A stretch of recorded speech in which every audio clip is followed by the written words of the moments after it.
29명의 목숨을 앗아간 충북 제천 화재 현장에 문재인 대통령이 조금 전에 다녀갔습니다.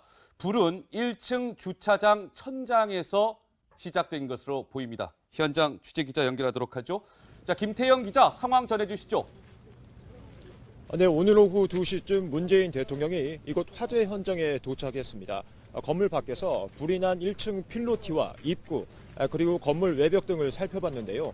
불이 난 건물 바로 옆에 있는 상황실 텐트로 자리를 옮겨 보고를 받았습니다. 문 대통령은 현장에서 15분 정도 머물다 장례식장으로 떠났습니다. 현장을 찾은 문재인 대통령 표정은 줄곧 무겁고 어두웠습니다. 제천 서울병원 장례식장에선 가족들과 50분 동안 이야기를 나눈 것으로 알려졌습니다. 소방당국은 이번 불이 1층 주차장 천장에서 난 것으로 보고 있습니다. 배관 열선 작업을 하다 불꽃이 스티로폼에 튀었고 확 타오른 스티로폼이 주차장 안에 있던 차로 떨어지면서 참사로 이어졌습니다. 이 불로 현재까지 29명이 숨졌습니다. 20명은 통유리로 된 2층 여자 목욕탕에서 변을 당했습니다. 소방당국은 7분여 만에 현장에 도착했지만 초동 조치에 아쉬움이 드러났습니다. 출동한 지 30분이 돼서야 2층 안으로 들어간 걸로 확인이 됐는데 일부 시민과 유족들은 소방이 바깥 통유리를 과감하게 깼다면 대규모 인명피해는 없었을 것이라고 지적했습니다. 지금까지 충북 제천에서 채널A 뉴스 김태형입니다. 지난 2015년 이른바 성완종 리스트에 이름을 올린 홍준표 자유한국당 대표는 불법 정치자금 1억 원을 받은 혐의로 재판에 넘겨졌었죠. 조금 전 대법원에서 홍 대표에 대한 최종 선고가 있었습니다. 대법원으로 가볼까요? 이윤상 기자. 홍준표 대표의 무죄가 확정이 된 거죠? 네, 그렇습니다. 조금 전 오후 2시 10분쯤 홍준표 대표에 대한 상고심 재판이 있었는데요. 대법원은 홍 대표의 무죄를 확정했습니다. 홍 대표는 2011년 한나라당 대표 당시 성완종 전 경남기업 회장에게서 불법 정치자금 1억 원을 받은 혐의로 재판을 받아왔는데요. 1심은 홍 대표에게 징역 1년 6월에 실형을 선고했지만 2심은 무죄를 선고했고 오늘 대법원이 2심 판단이 맞다고 손을 들어주면서 재판은 2년 반 만에 마무리됐습니다. 홍 대표와 함께 성완종 리스트에 이름을 올렸던 이완구 전 국무총리 역시 1, 2심 판단이 엇갈렸지만 대법원이 오늘 무죄를 확정했습니다. 대법원에 나와 재판을 방청한 이완구 전 총리는 검찰이 증거 자료를 조작했다며 당시 수사팀장이었던 문무일 검찰총장의 입장 표명을 요구하기도 했습니다. 그렇군요. 그렇다면 홍준표 대표에 대해서 대법원이 무죄를 선고한 이유가 궁금해집니다. 설명해 주실까요? 네, 성완종 전 경남기업 회장은 2015년 숨지기 직전 이른바 성완종 리스트라고 불리는 뇌물 명단을 작성했습니다. 대법원은 검찰이 증거 자료로 제출한 성완종 리스트와 돈 전달자의 진술 모두 신빙성이 떨어진다고 판단했습니다. 지금까지 대법원에서 전해드렸습니다. 네. 자, 홍준표 자유한국당 대표 대법원이 무죄를 선고했습니다. 저희가 이 소식 포함해서 이제 다양한 뉴스를 준비해 놓고 있는데요. 오늘은 노은지 강병규 기자와 더불어서 매주 금요일에 만나는 분이죠. 이두하 전 새누리당 의원과 함께하도록 하죠. 어서 오십시오. 안녕하십니까? 안녕하세요. 예. 자, 홍준표 대표는 아마 어제 밤잠을 제대로 못 자지 않았을까요? 대법원 선고를 앞두고 있었기 때문일 텐데, 자, 홍준표 대표에 대해서 대법원이 이제 죄가 없습니다. 무죄를 선고했습니다. 홍준표 대표의 반응을 먼저 듣고요. 말씀을 본격적으로 이어가 보도록 하겠습니다. 어처구니 없는 사건에 휘말려서 패목강심의 세월을 보냈습니다. 누명을 벗게 돼서 참으로 다행스럽게 생각을 합니다. 그러나 수사와 재판 과정에서 증거를 조작한 검사들에 대해서는 응분의 책임을 내 반드시 묻겠습니다. 요즘 검사들은 사건을 수사하는 것이 아니라 사건을 만들고 있습니다. 공판 과정에서 확정된 검사의 증거 조작 혐의는 반드시 책임을 묻겠습니다. 네, 홍준표 대표가 재판 과정에서 증거를 조작한 검사들 앞으로 두고 봅시다. 책임을 반드시 묻겠습니다라고 얘기했는데 이도하 의원께 질문을 드릴까요? 오늘 홍준표 대표가 기자회견을 3시에 이제 조금 전 3시에 당사에서 했는데요. 굉장히 비장한 각오가 엿보이고요. 뭐 패목강심이라는 표현도 썼고요. 어떻게 보셨습니까?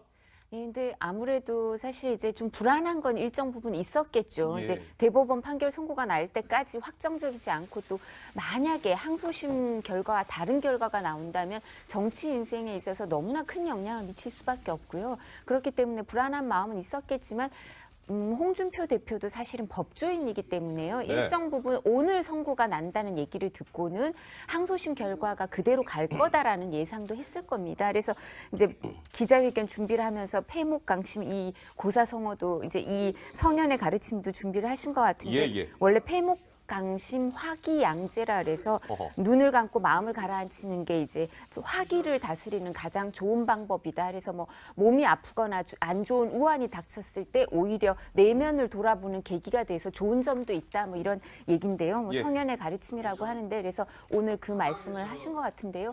뭐 사실 무엇보다도 이제 가장 그 지방선거 준비함에 있어서 오늘이 가장 불안한 날 중에 하루였겠죠. 알겠습니다. 자, 저희가 오늘 뭐 짚어볼 대목이 많아서요. 좀 속도를 내보도록 하죠. 그러면 홍준표 대표가 이제 3시에 기자회견을 했다고 말씀을 드렸는데 오늘 오전에 한국당 당사에서 비공개 회의가 있었거든요. 그때는 조금 전에 홍준표 대표의 모습과는 좀 사뭇 다른 모습이었죠, 노 기자. 네, 기분이 좀 상당히 좋아 보였어요, 오히려. 이제 약간 겉으로 좀 강해 보이려고 그랬는지 모르겠는데 기자들을 만났을 때 이런 얘기를 했습니다. 그 목소리부터 듣고 오시죠. 대법원 선고가 났을 때는 그 당사 이제 최고위원실 대표실에서 이제 예. 여러 가지 참모들이 모여서 같이 봤대요, 그 결과를. 근데 무죄 확정 판결이 나니까 박수가 터져 나오기도 했고 상당히 분위기가 좋았다고 전해지고 있습니다. 예, 그렇군요.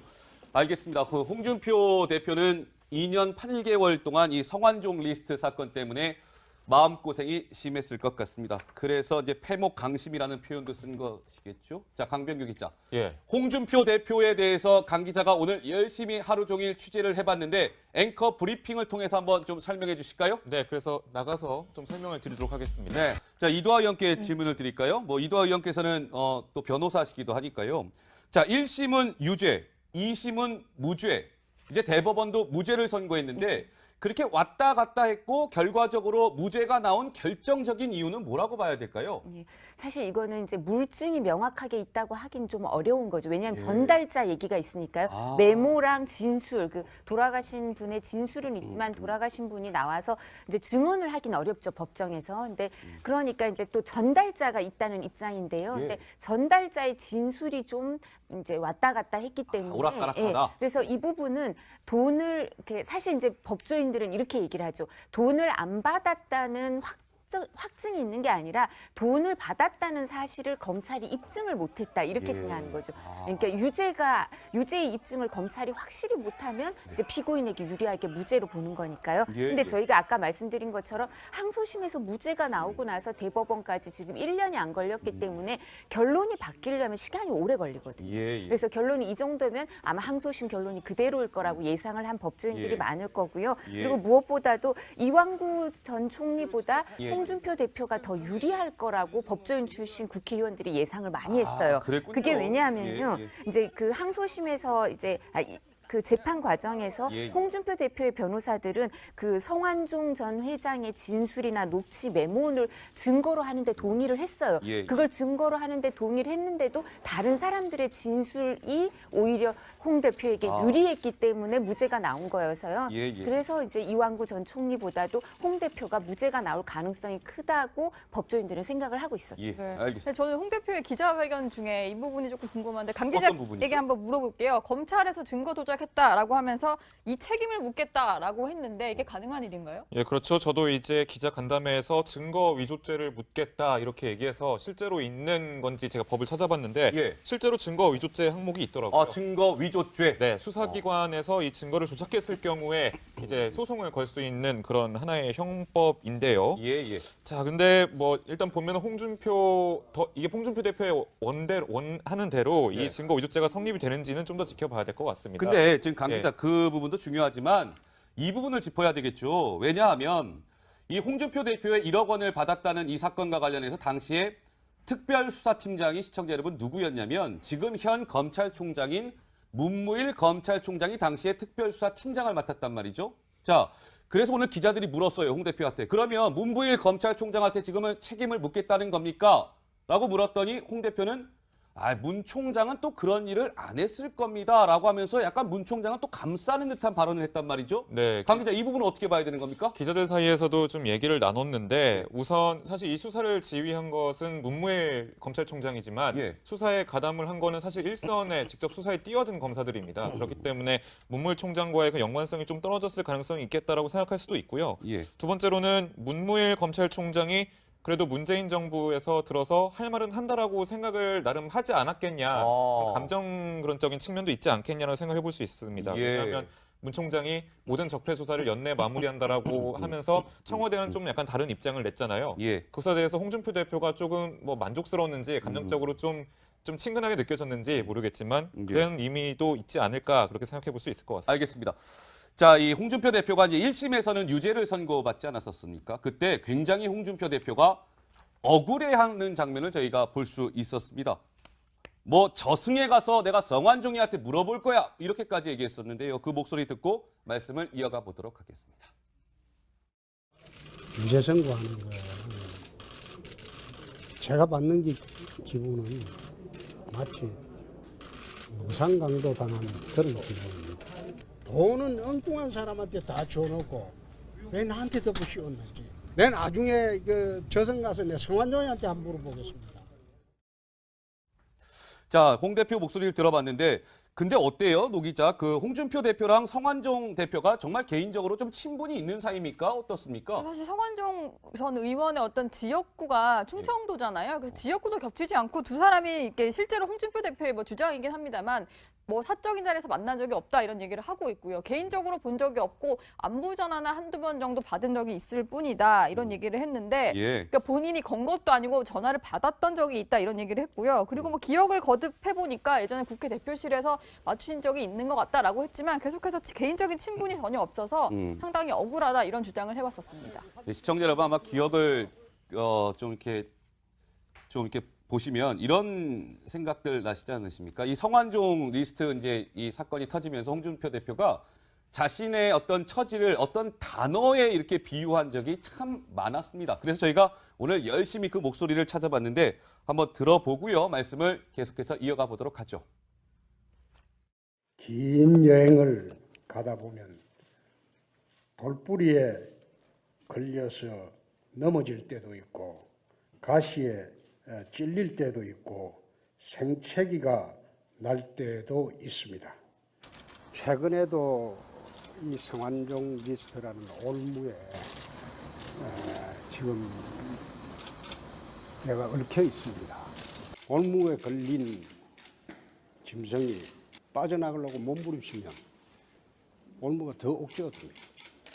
올무에 얽혔다고 해서 거기에 흥분을 하고 자존심을 잃으면 그 올무는 더 옥죄어듭니다. 네, 뭐 올무라는 등등의 표현을 썼는데 그런데 이런 시각도 있었습니다. 이 8명이 그 성완종 메모에 등장을 했는데 뭐 허태열, 홍문종, 유정복, 홍준표 한번 넘어가 볼까요?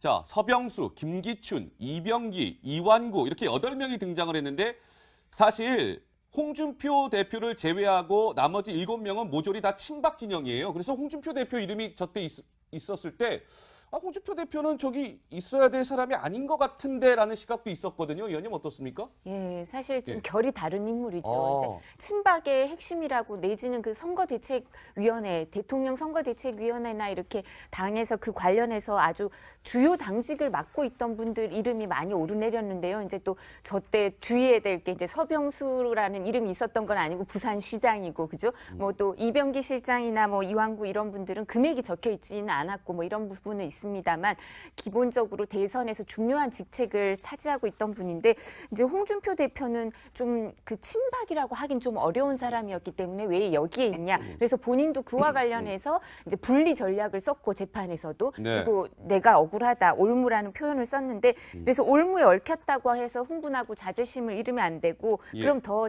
옥죄니까 아마 폐목 강심을 하셔서 빠져나오셨나 봐요. 네, 알겠습니다. 자, 이 홍준표 대표가 오늘 이제 뭐 큰 짐을 덜게 됐는데 한국당 상황은 좀 녹록치 않아 보입니다. 오늘 오전 제가 비공개 회의가 있었다고 말씀을 드렸는데 굉장히 뭐 험악한 고성이 오갔다고 합니다. 무슨 일이 벌어졌던 걸까요? 영상으로 확인해 보시죠. 뭐 하는 거야 이게? 당 서열 지금 몇인지 알아요? 야, 비켜요. 뽑으세요. 해당자는 안 돼요. 문 열어주시죠. 못 열어요. 문 열어주시죠. 못 열어. 못 열어요. 자유한국당은 당 대표의 당이 아닙니다. 사무총장님이 어? 항상 저한테 이런 식으로 무시했었습니다. 당 서열이 무시되고 있는 자유한국당입니다. 당 서열이 나가겠습니다. 무슨 무시? 류호의 최고위원하고 홍문표 사무총장 간에 뭔가 설전이 있었던 것 같은데 강병규 기자 어떤 상황이었습니까? 네, 오늘 이제 당무 감사 재심 결과가 논의되는 그 최고위가 열렸는데 그래서 최고위가 보통은 언론에 오픈돼 있지만 비공개로 오늘은 열렸습니다. 그런데 이제 당무 감사 기준에 낙제점을 받은 류호의 최고위원 지금 보시는 것처럼 홍문종 사무총장이랑 지금 언성을 높이고 싸우고 있는데 사실은 당무 감사 기준에 낙제점을 받은 사람이기 때문에 지금 안건 대상자입니다. 그렇기 예. 때문에 이 재심에 참여를 할 수가 없습니다. 그래서 홍문종 사무총장은 사무총장이니까 나름 들어올 수 없다라는 그런 원칙을 계속 제시하고 있는 건데 네. 류호의 최고위원은 이 자신에게 낙제점을 준 그 불만 때문인지 계속 이것에 대해서 항의하고 어필하고 있는 상황인 겁니다. 근데 저는 오늘 류호의 최고위원 관련된 기사가 많이 인터넷에 떴는데 그 기사들을 딱 하나씩 클릭해서 들어갈 때마다 노 기자 무슨 인형이 하나 보이더라고요. 그 도대체 무슨 사연이 있는 겁니까? 네, 지금 예. 보시는 그 그림, 그 인형 그림을 보시면 다들 많이 봤다, 많이 본 인형인데라고 하실 거예요. 저희도 이제 자주 사용하는 그런 라이언이라는 캐릭터 인형인데 네. 오늘 저걸 들고 나타났어요. 근데 이런 글도 페이스북에 올렸습니다. 라이언과 함께 오늘 다녀왔다. 사랑하는 여러분이 계셔서 오늘도 행복하다라고 하면서 뭔가 이제 나에게 힘을 주는 존재 라이언 이런 식의 설명을 계속 했었거든요.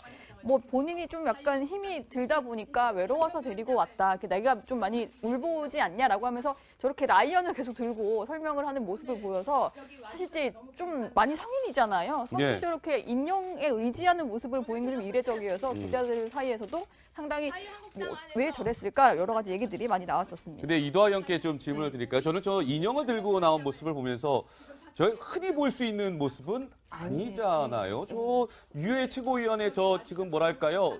좀 속마음이랄까요? 이런 거 좀 어떻게 읽어야 될까요? 저도 이제 개인적으로 친분이 있는 분이 아니어서 네. 마음을 짐작하기가 좀 어려운데 근데 이제 저게 카카오 프렌즈의 캐릭터 유명한 캐릭터죠, 요즘. 네. 근데 그래서 아마 그 뭐 이렇게 다른 사람들한테 이제 이 부분을 캐릭터를 들고 있으면 일단 기자분들이 계속 지금 저희도 언급을 하게 되잖아요. 주목을 끌게 된 건 사실이고 사람들한테 친근감이 있고 인기가 있는 캐릭터니까 이제 그 부분을 좀 활용하려고 하신 것 같은데 예. 보통은 정치인들은 뭐 패션이든 아니면 정치인들이 뭔가 저렇게 들고 나오든 하는 경우에는 그 부분에 대해서 메시지를 전달하려고 하는 경우가 있는데요. 그래서 예. 거기에 분명한 캐릭터의 메시지가 있거나 이런 경우가 많은데 제가 카카오 프렌즈 라이언 인형의 메시지는 정확히 모르겠네요. 자, 라이언 인형을 들고 이제 류호의 최고위원이 등장을 했는데 실제로 인형을 들고 류호의 최고위원이 이렇게 얘기했습니다. 그 목소리 준비했습니다. 들어보시죠. 제가 왜 오늘 여러분이 좋아하는 이 아이가 왔는지 아십니까? 오늘 저는 혼자였습니다. 자유한국당 안에서 적반하장은 물론이며 당이 무너져 갈 때 다른 정당으로 모두가 가버리고 났을 때 저는 이 당을 지켰습니다. 아무도 적반하장에 소통하지 못한다고 했을 때도 외롭게 이 당을 지켰습니다. 유치해 보이시죠? 그래서 이 울보가 인형과 함께 왔습니다. 그만큼 외롭게 지냈습니다. 오늘 여기 와주셔서 너무 감사합니다. 그리고 이렇게 목소리를 들어주셔서 감사합니다. 자, 목소리를 들어봤는데 강병규 기자, 네. 홍준표 대표랑 류호의 최고위원 간에 SNS에서 또 한바탕 공방을 주고받지 않았습니까? 예, 그렇습니다. 둘 다 SNS를 상당히 많이 이용하는 헤비 유저인데요. 그래서 이제 홍준표 대표랑 류호의 최고위원 이런 설전을 주고받았습니다. 홍준표 대표는 류 최고위원을 주막집 주모에 좀 비유를 해서 주막집 주모. 예, 푸념을 듣고 있을 시간이 없다라고 이렇게 강하게 얘기했고 예. 류 최고위원은 낮술 드셨냐? 홍마초 지금 돼지발정제 갖고 다니시는 건 아니죠? 라면서 강하게 이제 비난을 했는데 이 관련된 만평이 지금 보시는 것처럼 나왔습니다. 만평이군요. 예, 대법원과는 홍선비와 그 주막 그 류해 최고위원은 주막집 주모로 이제 나온 건데 이게 어느 정도 이런 발언을 SNS의 발언을 좀 비유하는 하나의 만평, 두 사람의 갈등을 빚은 하나의 만평입니다. 알겠습니다. 자, 근데 저는 굉장히 궁금했는데 오늘 이제 홍준표 대표가 대법원에서 이제 무죄를 선고받지 않았습니까? 류해 최고위원이 과연 이거에 대해서 무슨 반응을 보일까가 궁금했는데 반응을 보였습니까? 근데 상당히 빠르게 반응을 그래요? 보였는데 네, 페이스북에 올린 글을 저희가 한번 준비해봤는데요. 일단 뭐 예상치 못하게 축하드립니다라는 글이 올라왔더라고요. 무죄 확정을 축하드립니다. 그런데 단서 하나 또 달았는데 돌고 있는 소문은 거짓이길 바랍니다라는 얘기를 했어요. 그러니까 여운을 남겼다고 볼 수가 있는데 그러네요. 돌고 있는 소문이 저는 정확히 뭔지는 모르겠지만 마치 뭔가 이 대법원 선고 날짜가 오늘로 잡힌 거에 있어서 뒤에서 어떤 공작이 있었다 뭐 이런 식의 어떤 좀 여운을 남기는 말이어서 저게 진심 어린 축하는 아니다 이렇게 보는 시각이 많은 것 같습니다. 자, 오늘 홍준표 대표가 이제 무죄 선고 이후에 당사에서 기자회견을 열었다고 말씀을 드렸는데요. 기자들이 잊지 않고 이 류해 최고위원에 대한 질문을 던졌습니다. 홍 대표 어떤 반응을 보였을까요? 영상으로 만나보시죠. 홍준표 대표는 뭐 무시 전략을 쓰는 걸까요? 자, 근데 이도하 의원께 여쭤보겠습니다. 어쨌든 홍준표 대표 무죄 선고를 받게 됐는데 뭐 누구나 예상이 가능하겠지만 이제 홍준표 대표 이제 날개를 달았다 이렇게 봐도 될까요? 어떻습니까? 사실 이제 날개를 달았다는 표현보다 이렇게 예. 발을 묶고 있던 족쇄가 풀렸다. 이제 예. 본인이 올무가 풀렸다는 얘기를 하시는 것처럼요. 이제 그 부담이 덜어진 거겠죠. 그래서 몸이 좀 가벼워진 거는 날개를 달아서 그런지 무거운 걸 떨어뜨려서 그런지 몸이 가벼워지신 건 사실일 것 같고요. 예, 예. 무엇보다도 이제 지방선거를 대비해서 아. 이제 당협위원장 이제 교체 당협위원장을 정해놨는데 새로 당협위원장을 임명한다든가 아니면 이제 지방선거 대비해서 인재를 영입한다든가 이런 활동을 벌이기가 편할 겁니다. 왜냐하면 예, 예. 지방선거가 내년 6월에 선거가 있다고 하지만요. 실제로는 지방에선 벌써 이제 선거에 관련해서 여러 가지 일이 이루어지고 있는 시점이고 예. 내년 1월쯤이 되면 공심위원들, 공천심사위원회가 일정 부분 구성이 될 거거든요. 예, 예. 그래서 이 부분에 대한 전략을 세워서 야당으로서 존재감을 좀 보여야겠다. 특히 뭐 국민의당하고 바른정당 통합 문제도 있고 하니까 예. 제1야당으로서 존재감을 보이기 위해서 여러 가지 활동을 하는데 이제 조금 권위가 더 생기는 그런 면이 생기겠죠. 알겠습니다. 자, 그런데 이제 홍준표 이게 성완종 리스트 사건을 이야기할 때 홍준표 대표와 함께 또 빼놓을 수 없는 인물이 한 명 있죠. 이완구 전 국무총리인데 이 총리는 사실 이 성완종 리스트 사건 때문에 총리직에서 물러나야만 했습니다. 노 기자가 당시 상황을 영상을 보면서 잠시 설명을 해줄까요? 네, 그러니까 정권의 부담이 됐기 때문에 뭐 마지못해서 자진 사퇴를 하고 지금 퇴임식에서 돌아 나오는 꿀먹이면서요. 모습인데, 네, 표정을 보시면 상당히 울음을 참는 그런 모습을 볼 수가 있습니다. 사실 뭐 이완구 전 총리도 눈물이 좀 많은 그런 케이스였는데 저 때는 퇴임식을 하고 직원들과 단체 사진을 찍고 손을 흔들고 돌아 나오면서 저렇게 울음을 참지 못하고 눈물을 기억이 글썽이는 나네요. 모습을 볼 수가 있었고요. 예, 예. 국회에서 여러 번 억울함을 호소를 많이 했었어요. 그 당시에 또 이제 국회 대정부 질문이 있었기 때문에 이완구 전 총리를 향해서 상당히 좀 압박 어린 질문이 많았는데 당시에 억울함을 호소했던 이완구 당시 총리의 목소리 들어보시죠. 어떠한 증거라도 만약 이완구가 망인으로부터 돈을 받은 증거가 나오면 제 목숨을 내놓겠습니다. 네, 이완구 전 국무총리도 오늘 대법원이 무죄를 선고했습니다. 그렇기 때문에 이제 저희가 이 소식을 전하고 있는 건데, 자, 이 이완구 전 총리에 대해서 이제 무죄가 나오자 강병규 기자, 네. 벌써부터 이완구 전 총리 정치 행보에 대한 여러 가지 관측들이 나오고 있던데 강 기자가 취재 좀 해봤죠? 사실 충청도에서는 이완구 전 총리에 대한 기대감이 상당히 높았었습니다. 예. 이 일이 벌어지기 전까지만 하더라도요. 경찰로 충남 지역에 상당히 오랫동안 재직을 했었는데 근데 이제 무죄 판결을 받고 나서 이제 그 해당 지역에서는 이제 재보궐 선거에 출전할 수 있는 거 아니냐 가능성이 상당히 높게 점쳐지고 있습니다.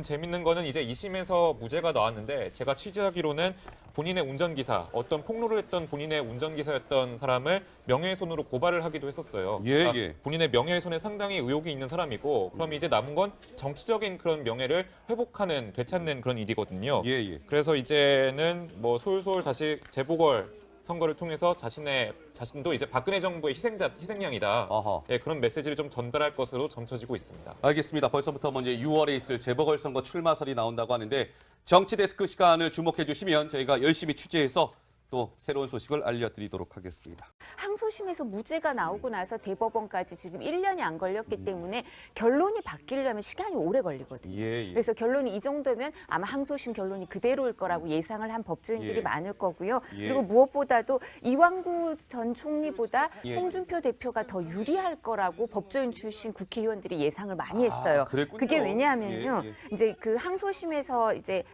그 재판 과정에서 예. 홍준표 대표의 변호사들은 그 성완종 전 회장의 진술이나 녹취 메모를 증거로 하는데 동의를 했어요. 예. 그걸 증거로 하는데 동의를 했는데도 다른 사람들의 진술이 오히려 홍 대표에게 유리했기 때문에 무죄가 나온 거여서요. 예, 예. 그래서 이제 이완구 전 총리보다도 홍 대표가 무죄가 나올 가능성이 크다고 법조인들은 생각을 하고 있었죠. 예, 네. 알겠습니다. 근데 저는 홍 대표의 기자회견 중에 이 부분이 조금 궁금한데 강 어떤 부분이죠? 기자에게 한번 물어볼게요. 검찰에서 증거 조작했다라고 하면서 이 책임을 묻겠다라고 했는데 이게 가능한 일인가요? 예, 그렇죠. 저도 이제 기자 간담회에서 증거 위조죄를 묻겠다 이렇게 얘기해서 실제로 있는 건지 제가 법을 찾아봤는데 예. 실제로 증거 위조죄 항목이 있더라고요. 증거 위조죄. 네, 수사기관에서 이 증거를 조작했을 경우에 이제 소송을 걸 수 있는 그런 하나의 형법인데요. 예, 예. 자, 근데 뭐 일단 보면 이게 홍준표 대표의 원하는 대로 네. 이 증거 위조죄가 성립이 되는지는 좀 더 지켜봐야 될 것 같습니다. 근데 지금 강 예. 기자 그 부분도 중요하지만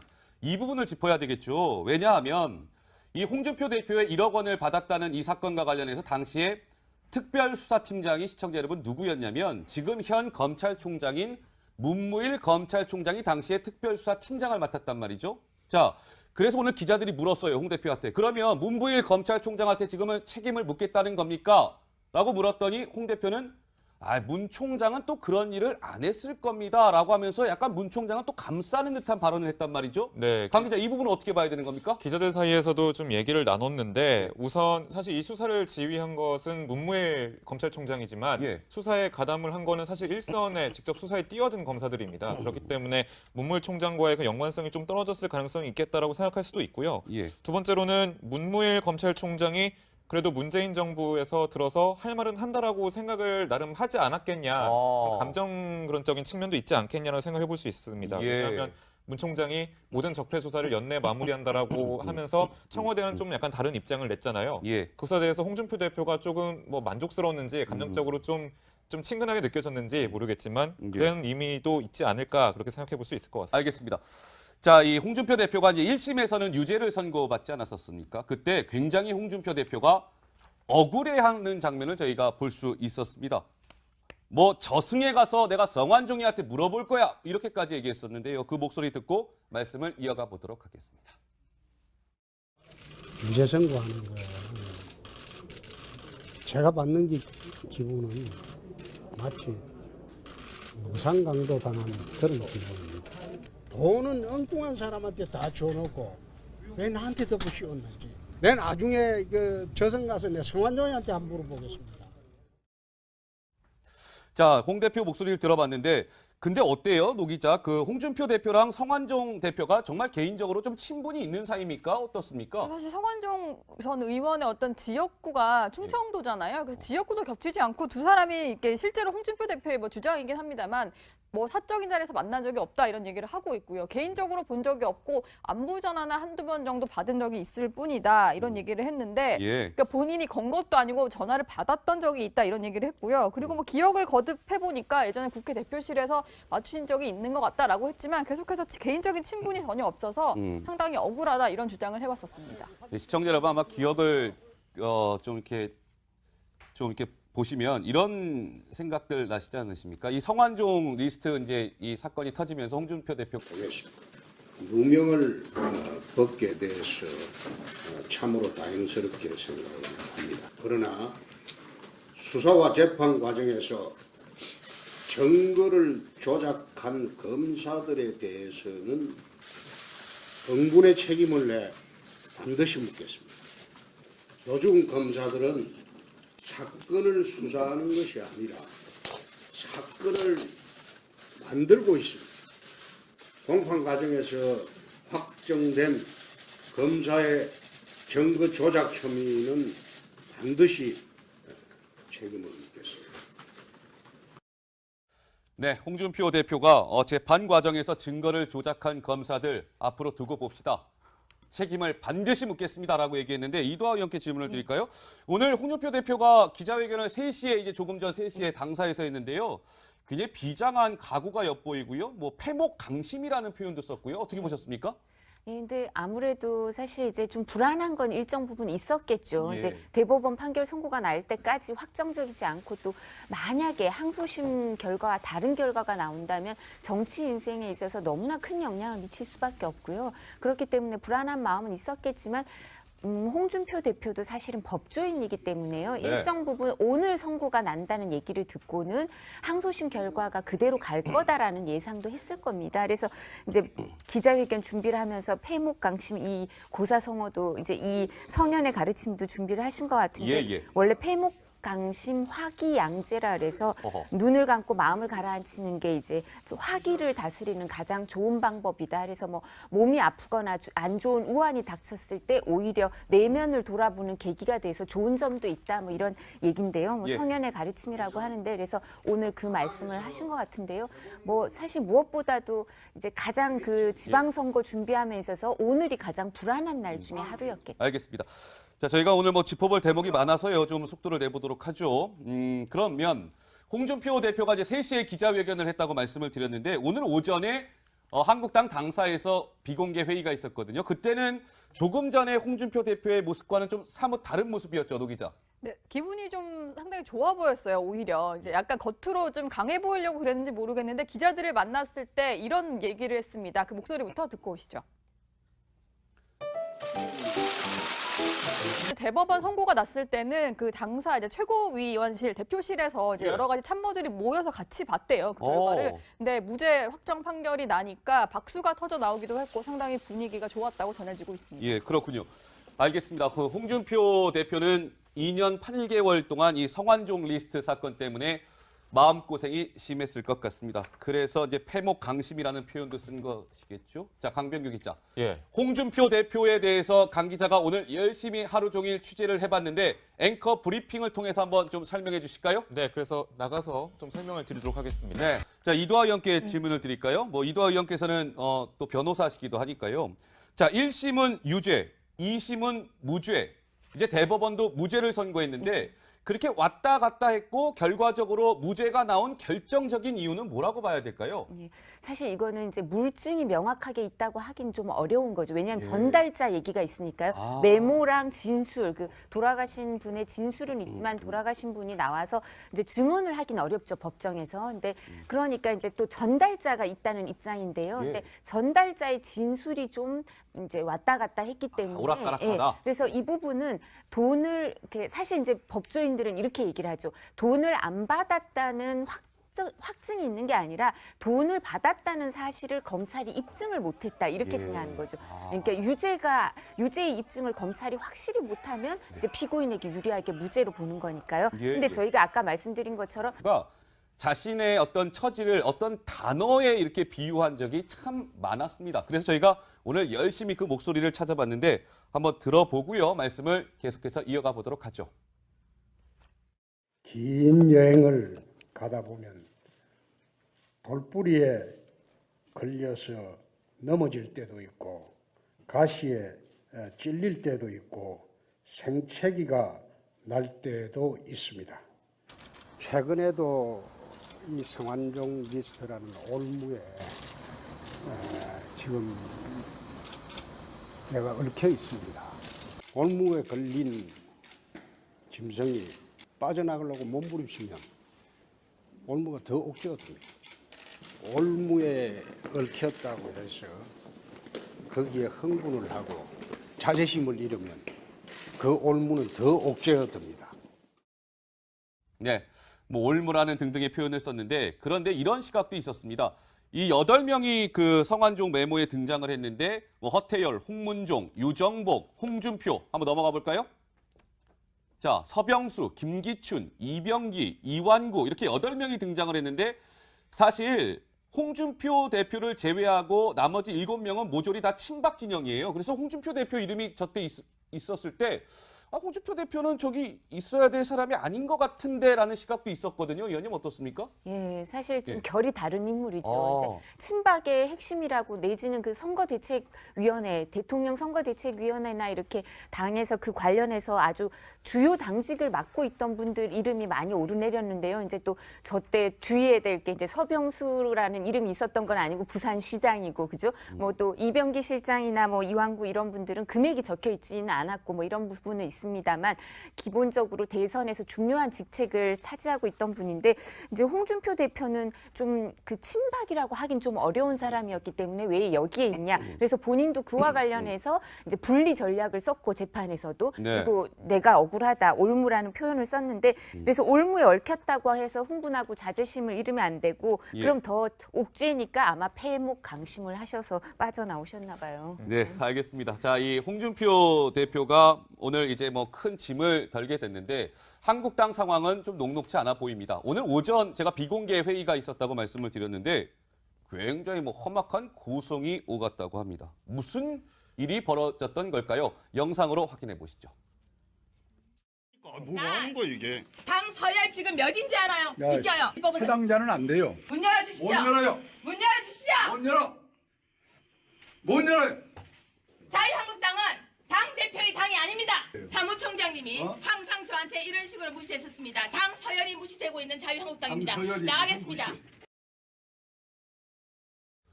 류호의 최고위원하고 홍문표 사무총장 간에 뭔가 설전이 있었던 것 같은데 강병규 기자 어떤 상황이었습니까? 네, 오늘 이제 당무 감사 재심 결과가 논의되는 그 최고위가 열렸는데 그래서 최고위가 보통은 언론에 오픈돼 있지만 비공개로 오늘은 열렸습니다.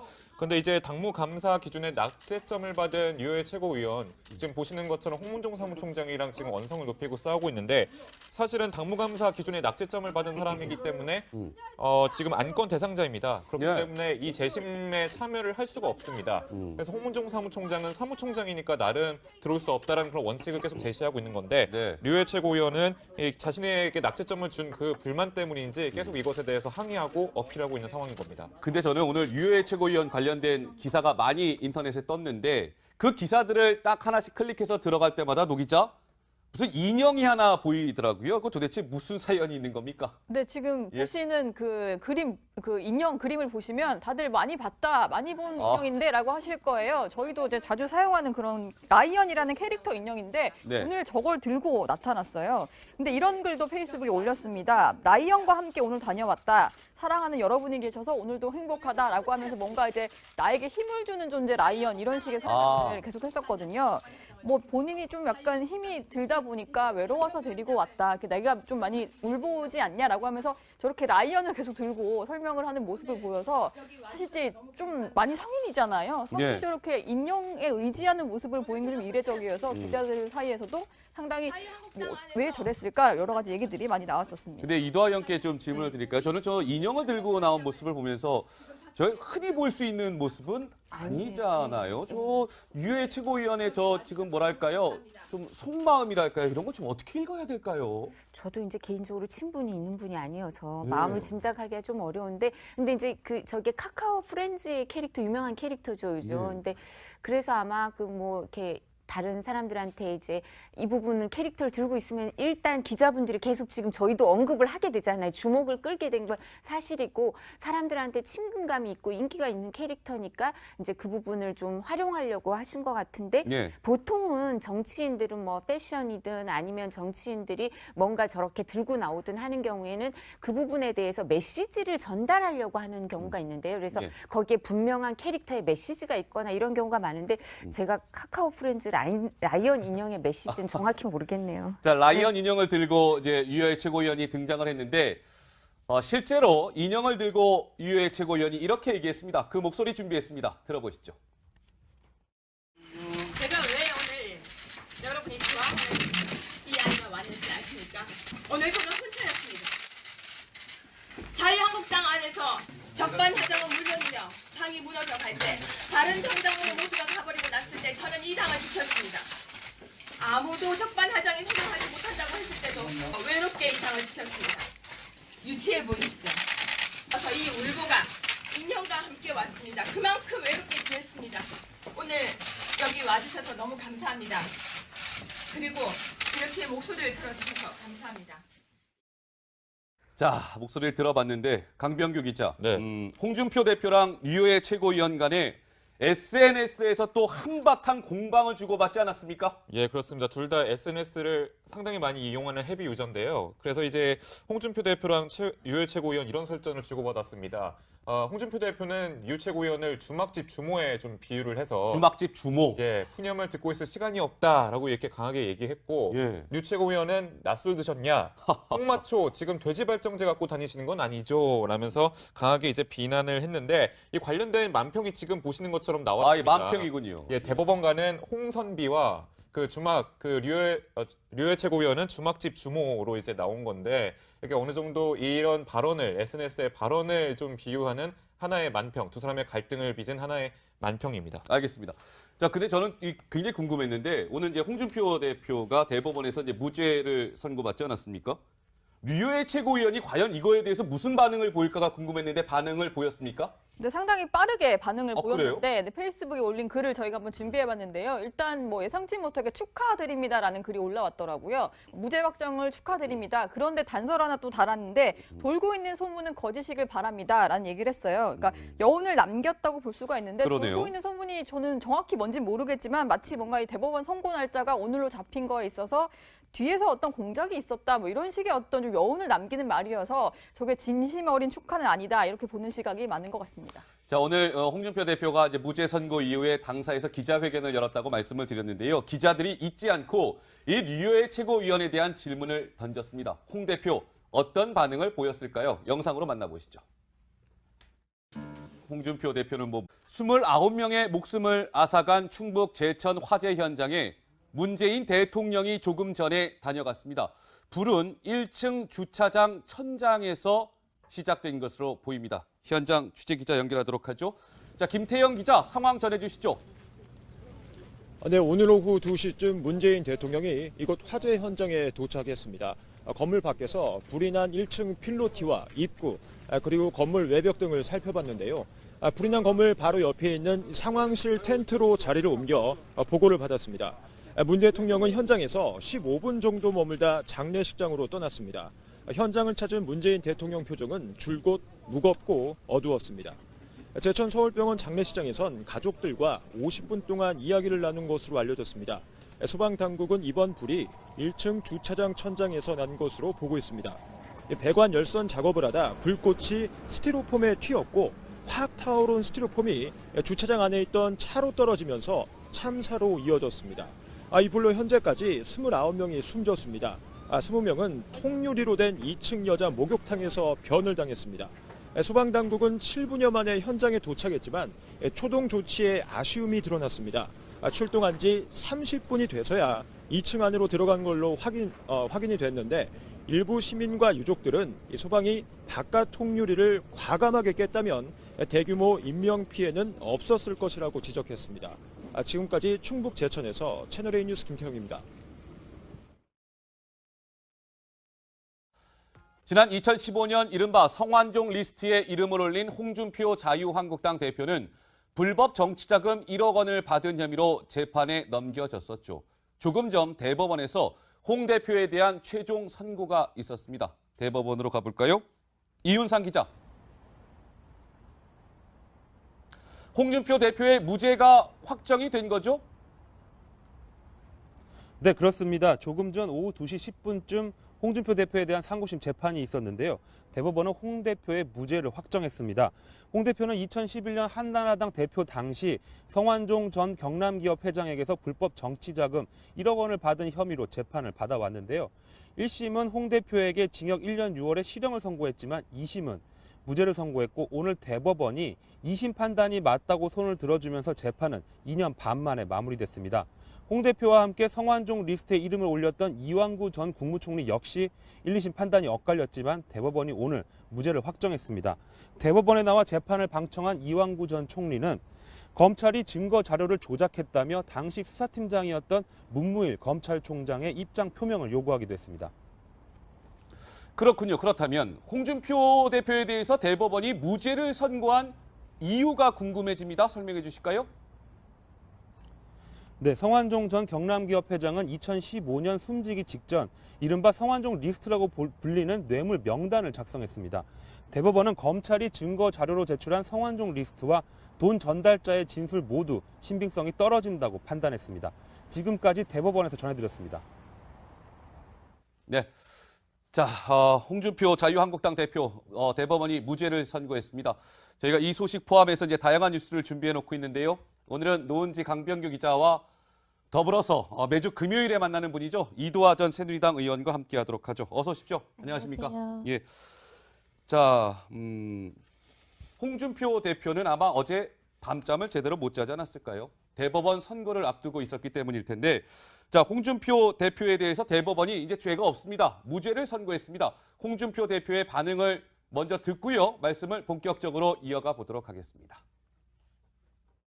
어처구니 없는 사건에 휘말려서 패목강심의 세월을